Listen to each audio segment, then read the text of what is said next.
The Renaissance was a broad cultural movement that arose in Western Europe during the 15th and 16th centuries. This period was considered the revival of learning and the birth of the modern world and history.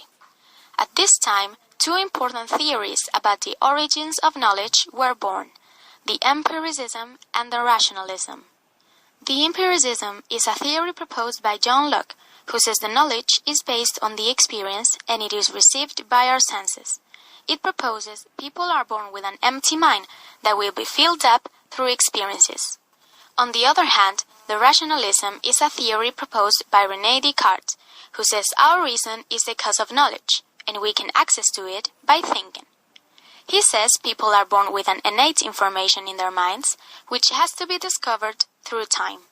In this period, scholars were most interested in recovering and studying Latin and Greek literary, like historical and oratorical texts, using them as a base to start new discoveries and knowledge.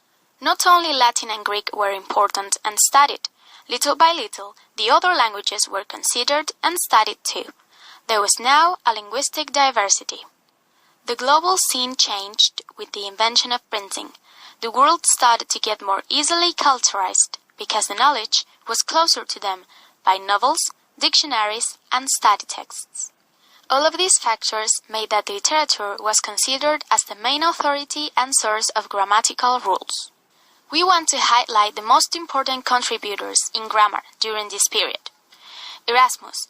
He wrote the correct pronunciation of Latin and Greek. Pierre Ramée. He wrote grammars of Greek, Latin, and French, and gave importance to the ancient languages, usage of the classical authors, and modern languages, usage of native speakers. And last but not least, Lindley Murray.